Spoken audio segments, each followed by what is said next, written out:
So this chapter deals with knowing your students. It's chapter 2 of your text, and it's a very interesting area, very exciting and vibrant part of your career and your experience as a teacher, because it deals with your clients, your students. So what are some of the things that we would need to consider when we talk about knowing our students? So these are our objectives looking at it. We will go into detail of the contextual factors of your classroom, how you analyze your classroom and understand the context in which you're teaching. Diversity in the classroom, how it is exhibited in students. There are some special populations, and in your classroom you would have special populations. And we will not consider teaching in urban schools, but we will touch on it in a short while. How to create this inclusive classroom and the whole idea of differentiation.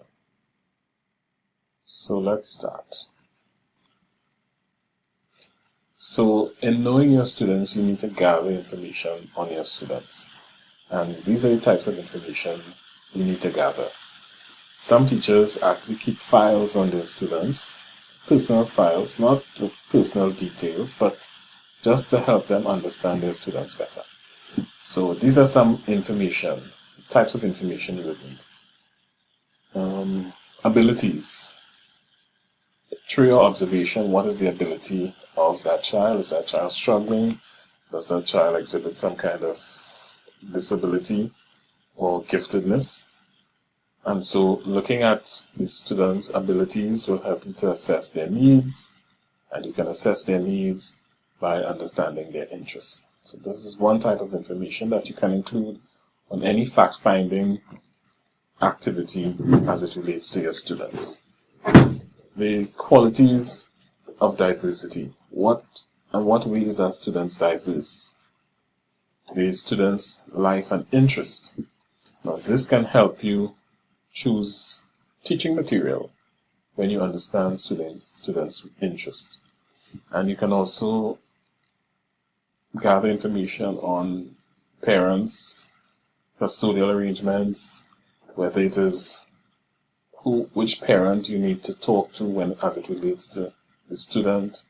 And this, we experience, is in fact becoming more and more an issue as divorce rates rise and as students and custodial arrangements change. You gather that information. You can talk directly to the student, or you can, of course, all of this in gathering information, it has to be done in a very sensitive way. And you also need to understand, it needs to be clear to you why you are gathering this information. Now, you're gathering the information so that it can inform what you do in your classroom.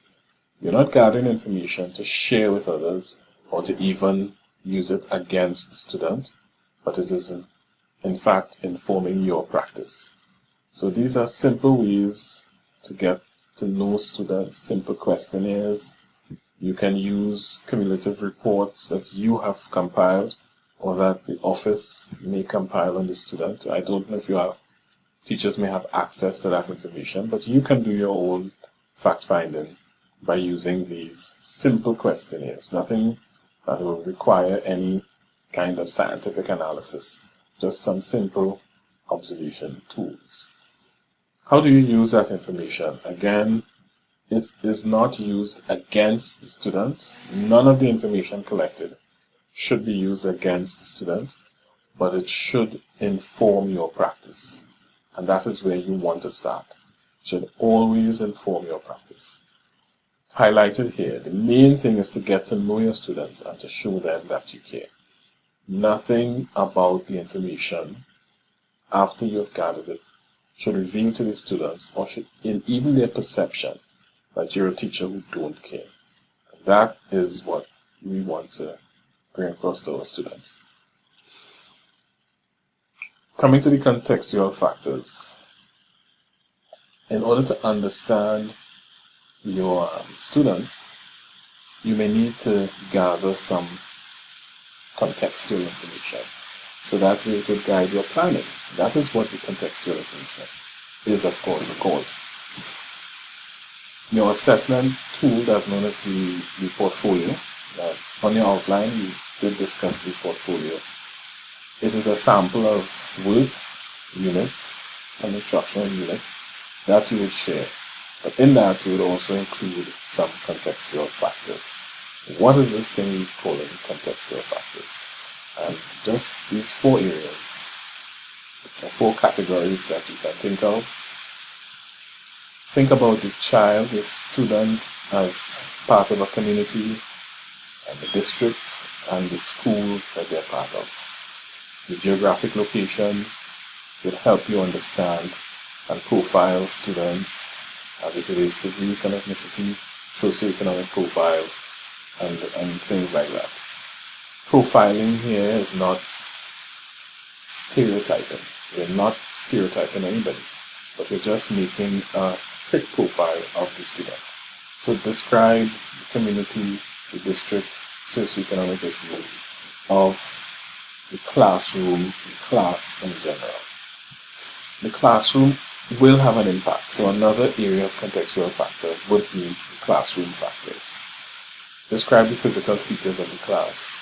When you're making your portfolio, you can also include pictures that shows the features of the class, the school, maybe the community. A point of caution here, refrain from showing pictures of your students without direct permission from their parents. It's against the law to do so, unless you have permission from their parents. So if you're recording the students, be sure you get permission from their parents that you can record them. And if you're recording them without permission, you would want to record their backs. So just keep that in mind. In your area, what are the laws against recording minors and so on? So classroom factors, you would describe the factors in the classroom, because those will impact things like how you group students, scheduling, the routines and so on, and classroom arrangement. This may be flexible for some of us. For others, rearranging the classroom may not be something that we have control over. Student characteristics, that's another factor. Your class level may or may not determine the age of the child, and so you would have to describe things like age, gender, ethnicity, learning styles of the student, their culture, their language, all those things that will in fact give me a good idea of the student characteristics. And then another factor, contextual factor, would be how you decide to implement, so your instructional implementation. This one wants you to, what about the classroom, what about the community, and what about the students impacts instructional planning and assessment. So gathering the information is one thing, but what about all of this information will impact your planning, your implementation, assessment, and instructional implementation. So I hope that gives us a clear idea of what the contextual factors are as it relates to what you would need to do. The figure below shows the contextual factors.